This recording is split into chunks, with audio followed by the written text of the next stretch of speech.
Hekurudha Durrës-Prishtinë, e emërtuar si Hekurudha Kuqezi, kryeministri ju ka shpjeguar ndjekësve të tij në rrjetet sociale se nuk është një projekt elektoral. Sipas tij, prezantimi i bërë 2 ditë më parë lidhet me ndryshimin që ju bë projektit që tani më do të kalojë nga Shkodra.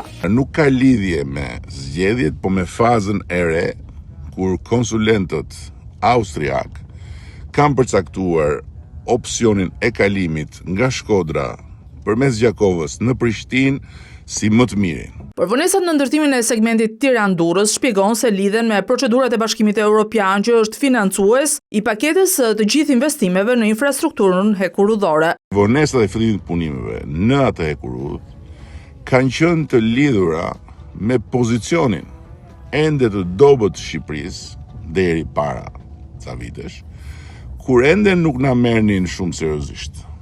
As BE-ja, as bankat e saj zhvillimore, të cilat janë burimi i financimit të pakos së hekurudhave. Një tjetër segment që do të lidhet me hekurudhë është edhe Elbasan Lekaj, ku ndërkohë po punohet dhe për infrastrukturën rrugore, pjesë e korridorit të 8. Kryeministri dhe zëvendësja e tij inspektuan punimet e segmentit 40.7 km që nis në afërsi të ish kombinatit metalurgjik në Elbasan dhe përfundon në Lekaj në afërsi të Rrogozhinës. Ky është një nga korridoret më të rëndësishme të infrastrukturës rrugore, do të jetë edhe hekurudhore në të ardhmen.